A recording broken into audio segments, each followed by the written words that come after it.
Salutations la communauté, chers adhérents, sympathisants LDNA. C'est votre camarade panafricaniste Eguchi Beyanzan, leader de la Ligue de défense noire africaine.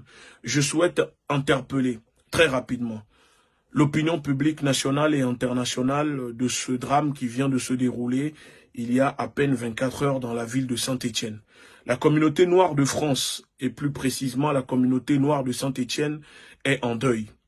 Un frère, père de famille de 26 ans, Youssoufa, vient de nous quitter, assassiné, tué par une bande de négrophobes, une bande de personnes racistes, une bande d'ignobles, une bande de sauvageons qui n'ont pas hésité à se déchaîner dans une violence inouïe sur ce frère, sur ce père de famille.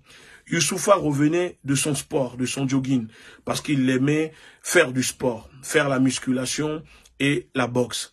À son retour de son sport, comme une énième fois, ce groupe de personnes se moque de lui, se moque de sa couleur de peau, en lui disant sale noir, sale négro, on va te saigner, parce que Youssoufa ne voulait plus accepter le fait que ces personnes se moquaient de lui, de sa façon de s'habiller. Donc il a voulu avoir une explication et malheureusement pour lui, ces sauvageons, ces négrophobes, ces personnes abominables n'ont pas hésité à se jeter sur lui pour le poignarder. Ils l'ont laissé pour mort, se vider de son sang parce que oui, les pompiers sont arrivés 20 minutes après l'agression de Youssoufa, qui n'a pas eu du tout la chance de survivre, puisque les personnes qui l'ont agressé et les témoins autour n'ont pas cherché à porter assistance à ce frère et ont préféré le laisser mourir dans son sang agonisant. Et malgré qu'il était déjà en train de mourir, un des agresseurs est revenu le mettre des coups de pied dans la tête. Oui. Ils sont revenus le shooter dans la tête parce que l'objectif était de tuer du nègre. Ça se voyait que ces personnes cherchaient à tuer du nègre. Et nous disons que ce meurtre ne doit pas rester impuni. Parce qu'aujourd'hui, les autorités françaises de Saint-Étienne, le procureur, la police, ne parlent pas du caractère racial, du caractère négrophobe, raciste de ce meurtre. Parce que oui, les individus ont pris la peine d'insulter à plusieurs fois Youssoufa avant de passer au meurtre, avant de le tuer, parce que pour nous c'est prémédité.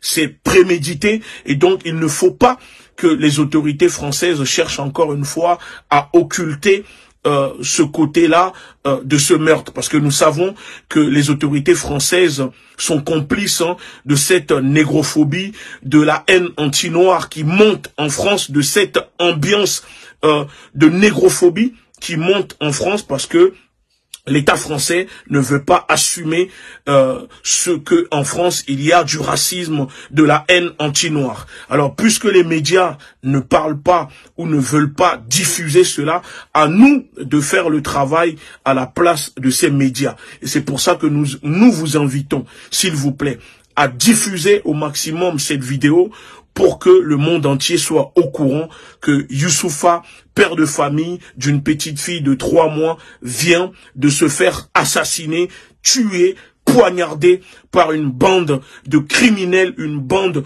de négrophobes.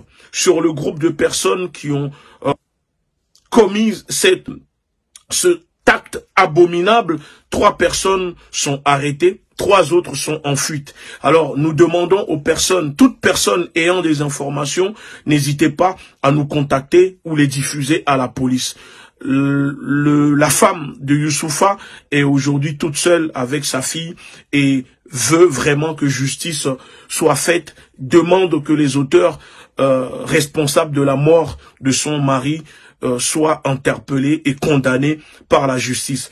Dans les jours à venir, nous allons relayer une cagnotte mise en place par la famille pour pouvoir les aider à rapatrier le corps de Youssoufa au Gambie parce qu'il était de nationalité gambienne. Au nom de la Ligue de défense noire africaine, nous souhaitons nos sincères condoléances à sa femme, aux proches et à la famille parce que la négrophobie est une abomination que nous condamnons sévèrement et fortement. Merci beaucoup.